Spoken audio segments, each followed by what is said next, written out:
All right. I think it's on. All right, welcome everybody. Ashley, like I was saying, she teaches classes on being an introvert versus extroverts. And by a show of hands, or give me a clap or a like or a comment, how many people identify as an introvert in real estate, right? There you go. Thank you, Shelly. So we got one introvert out of like 20 people. So that's great. Oh, two. We got Lori. That's amazing. All right, we got three introverts. So the good thing is that introverts can still be very successful in real estate sales. A lot of people in real estate sales are introverts. And I sent Ashley a video this morning, and basically the guy was explaining like the difference between an introvert and an extrovert is how they get their energy. So an introvert gets their energy by being alone, and extroverts, like I was mentioning my brother David, get their energy from being outside and talking to people and networking. I don't know if that's true. It's just a video on Instagram, and half of that stuff is not true. But I'll hand over the mic to Ashley and let her educate us on the difference between introverts versus extroverts and how we can succeed in real estate, regardless of who we are. So I hope I didn't butcher that introduction. Not at all. It was perfect. Hi, everyone. I see some familiar faces. Good to see you all again. And thank you for having me on, Arthur. Congrats on the new role. So exciting. Hi, Thank you. Lori. And yes, I would say probably half of the room are introverts. Typically, that's what it is. We might not just not say, we might not want to raise our hands. So, So not just the three people that raised their hand, it's actually right. more people are introverts. They're just so Yeah. introverted they don't even want to raise their hand. That or it's not worth the energy. Seriously. So, Like, so tell us what do you think is the biggest difference between an introvert and an extrovert in your professional opinion? so the video you mentioned was Jared James, and I've heard him speak a couple times. I've met him a few times. I did slide into his DMs right after I watched the video, and I was like, "Hey, today would be a great time to promote my book on your Instagram," because he has like 100,000 followers. I said it's very topic relevant. Anyway, I don't know if he will, but It might. the biggest difference it's how the energy ebbs and flows. It's two things, and the first one is like the core. When you're around other people, if that energizes you and gives you energy, that is more of a common characteristic of an extrovert. When you're alone and you feel more energized and being around people is more draining, that's more of an introvert quality. So that's the first piece of it. The second piece is really how we process information. And introversion, extroversion are similar words in their origins to introspective, extrospective. So introverts are very internal processors, and we need to take time, which is why we don't always show up as the loudest or the ones raising our hand because we're thinking. And extroverts tend to think, not always, but in general, they tend to think out loud. So they need to talk things out, which makes them just seem louder. For sure, for sure. I even know some people that like as they're thinking, they're talking, and it's like, Yep. hey, think about what you're gonna say before you say it. So that's probably a great example of an extrovert, right? Yeah, exactly. And there's no right or wrong. A lot of you guys know Keith, my partner. He's an extrovert.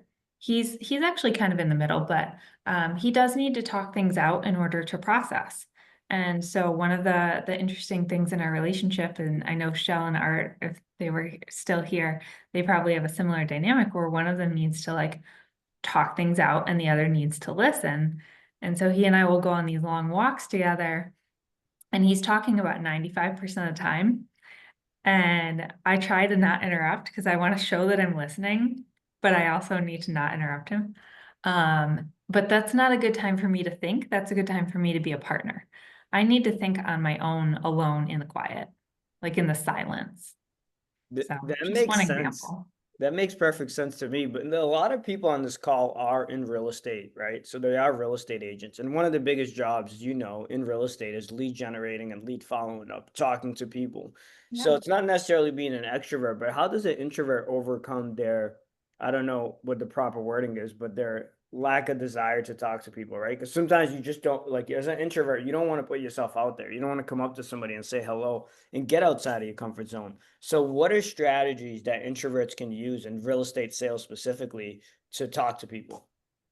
So the biggest challenges are not having enough energy in the moment So this shows up in your lead follow-up primarily. Because I feel like that's where a lot of us hesitate and we talk ourselves out of doing the task is around that follow-up. So having enough energy going into that time block is really, really key. So whether that looks like doing it first thing in the morning or taking a rest or a nap before you're going to do your follow-up, or going for a walk, or doing something so you have the energy to tackle that task, that's a key. And then the other piece of it is really the mindset. A lot of us, not just introverts, but all of us, we sometimes feel like we're being salesy or pushy when we lead generate and follow up. And we're like, I don't want to bother them. I don't want to be annoying. And the interesting thing is, if we shift the mindset, and I'm sure you guys have all heard this before, but shift that mindset from I'm bothering them to I'm trying to help them when they're ready. And I was just on Facebook. I just saw somebody post about a buyer that they closed, and the buyer had come to a few of their buyer seminars over the course of 5 years. They read all their emails, but they never responded. So you would Wow. think that you'd be bothering these people, but they're like paying attention. And then when the time is right for them, not the time is right for us, the time's right for them, they reach back out and they say, okay, we're ready. Yeah, and we were actually doing morning mindset right before this call, and I told stories over and over again where we followed up with people for years, right? And they don't respond because they don't need you at that time. But whenever they are ready to take action, and that action is buying or selling a home, they respond, and they're never like, "Oh, you annoyed me," or "I can't believe you called me 1,000 times." They're like, "Hey, I finally need help, and let's do it." And I know a lot of us also have seen people that are sometimes look like they're introverts and other times look like they're extroverts.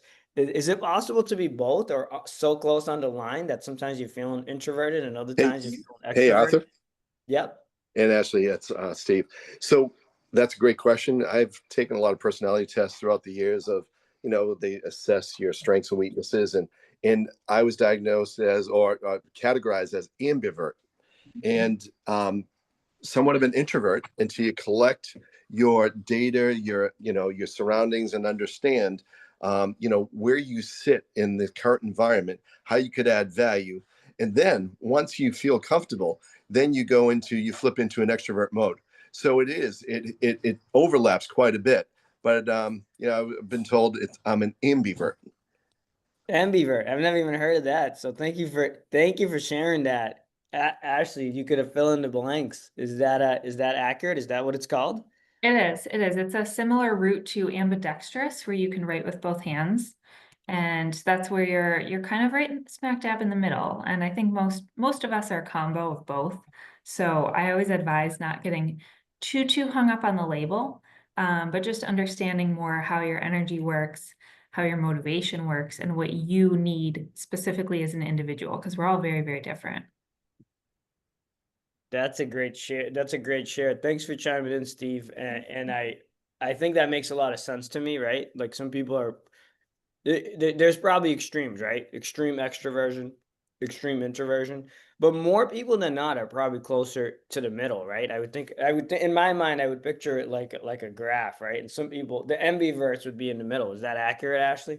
It is, yeah. I actually do have a quiz that I give in when I teach classes, and I put it in the book too. So if anyone wants to take the quiz, it's out there. Awesome.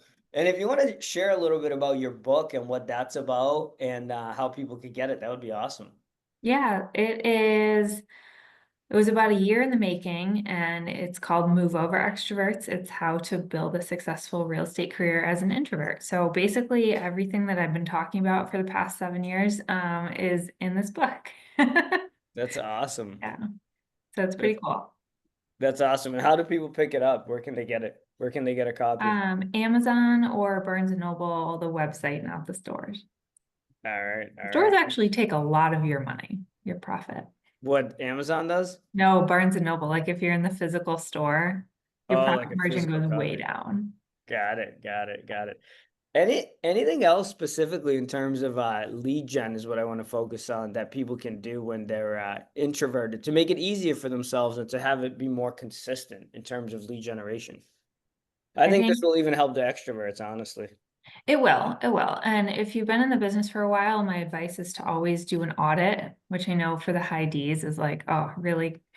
But look at where your business has come from historically and really, really just focus on those things. And maybe it requires getting rid of some of the other things and not trying as many new things, but just doubling down on those things that are working. And for those agents who are newer in the business and don't have that historical data for themselves, you're going to have to try a lot of things. But start with the things that, there are hundreds of ways to get in front of people. There's so many. There's so many, and they're all different types. There are in person, there's mailing, there's phone calls, there's social media, there's all sorts of different ways. So start with the ones that feel the least cringy. Start with the ones that seem the most attractive, that you're like, you know what? Okay, I think I could commit to doing this consistently, and start there. Don't start with something that just because someone said it on a panel or in a class and it worked for them, but it sounds absolutely miserable for you. Don't start with that. Like, make it as easy as possible for yourself, because then you'll stick with it. Right. It's all about consistency and what you could do for a long period of time, right? Right. If you could do it consistently for a long period of time, then you're going to be successful. And lead generation doesn't have to be like painful. It can be, what you're saying is it can be enjoyable, right? Especially if Yeah, you it find a can be. strategy that you like. Yeah, like for me, what I do I'm still in production. I'm in the Boston area. I'm out of the Newton location. And for me, my lead gen right now is staying in touch with my sphere that I built over years, going to networking events. So I'm better in person than on the phone, a little bit of social media, and mailers, because I like mail. I find it relaxing. I hand address envelopes and I've closed business from it. So find what works for you and what you enjoy enough. You're not going to love every second of it. That's not real life, but something you enjoy enough that you can stick with.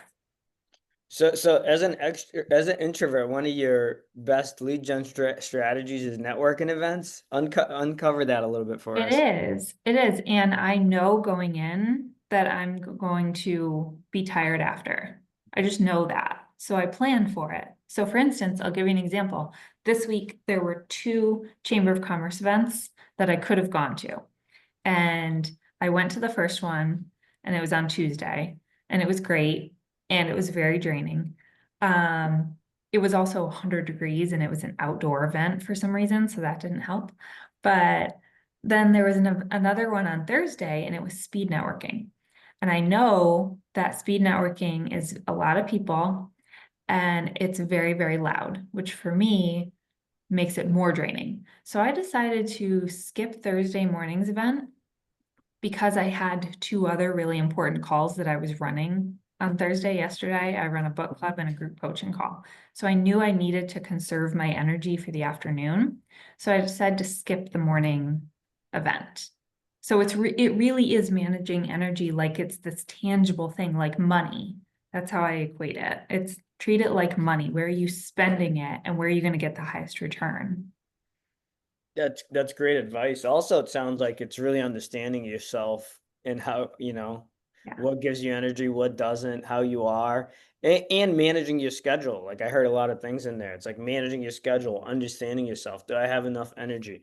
So that's all great advice. Anything else in terms of tips that people can use to really take their business to the next level while being introverts or ambiverts or even extroverts? Yeah, all of the above. All are welcome.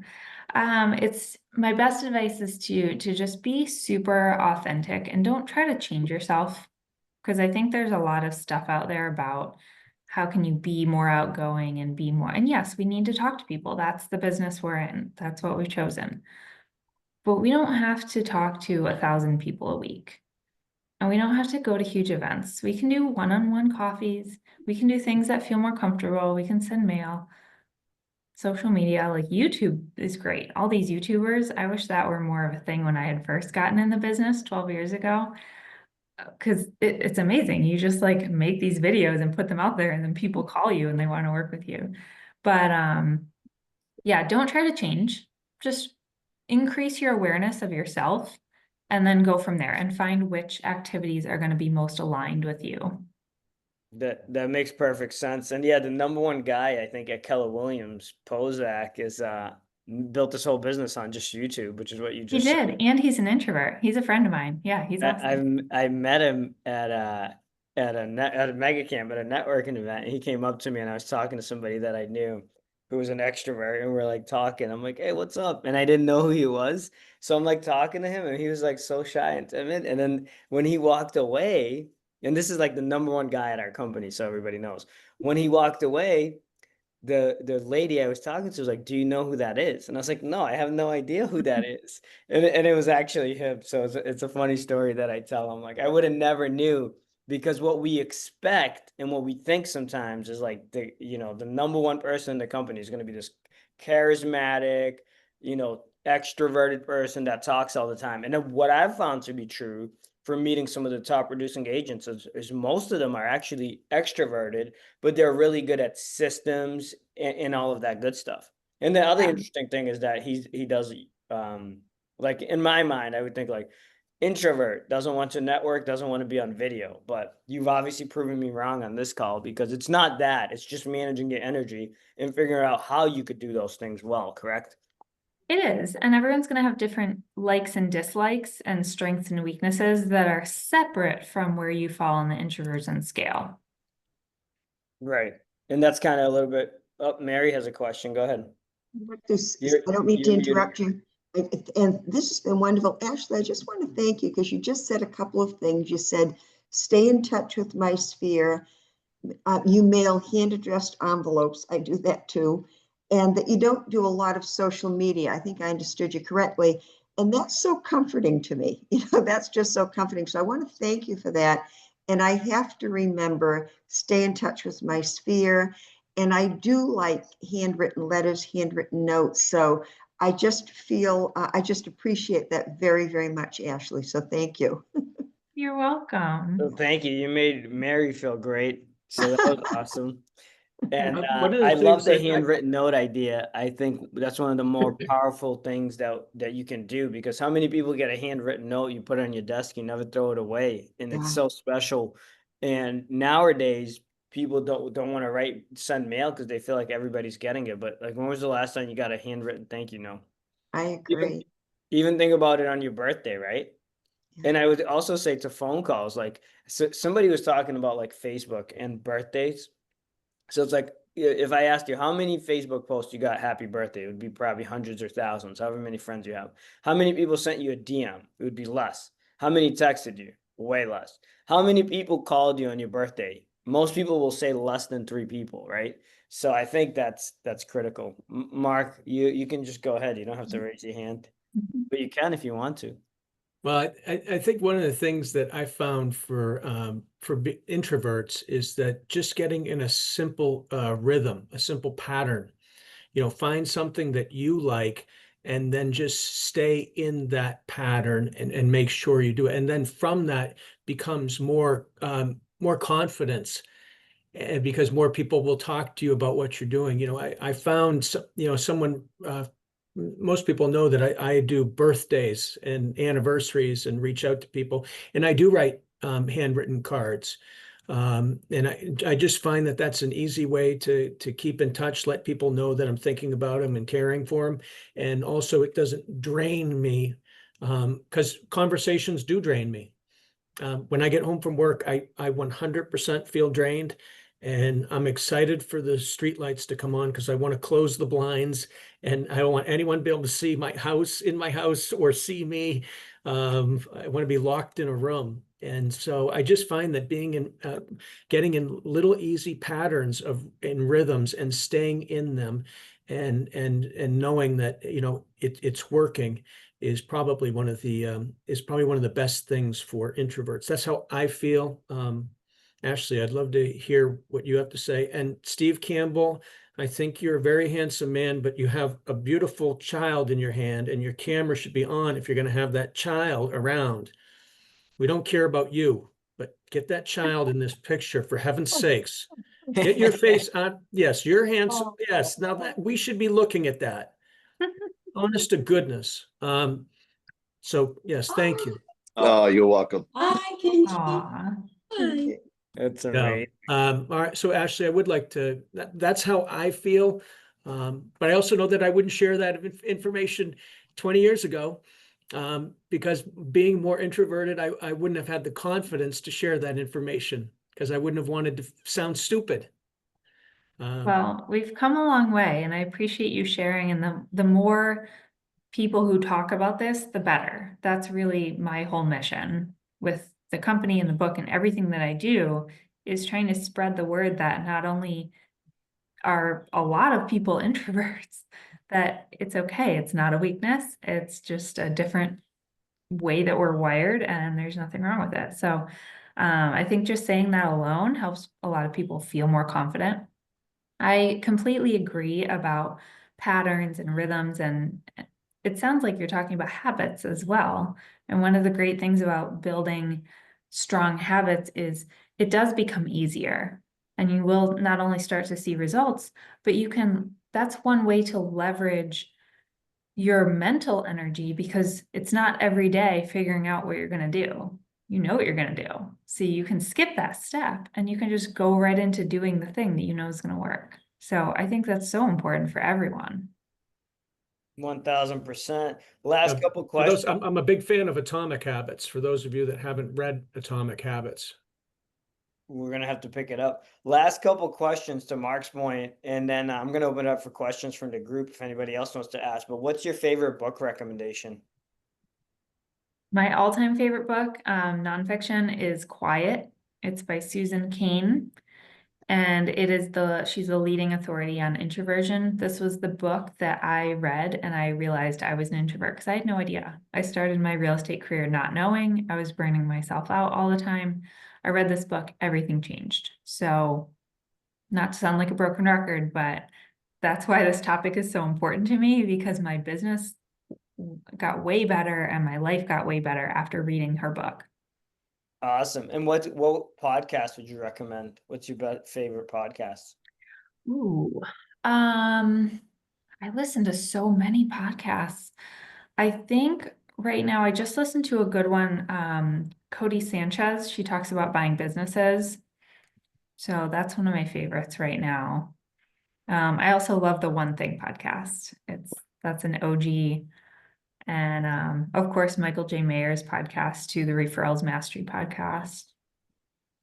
Awesome. That was great. A lot of great info. I'm going to stop recording. Thank you so much for hopping on this call. Stay on till 10 o'clock. We'll open it up for questions. If anybody has any questions, take it away. You feel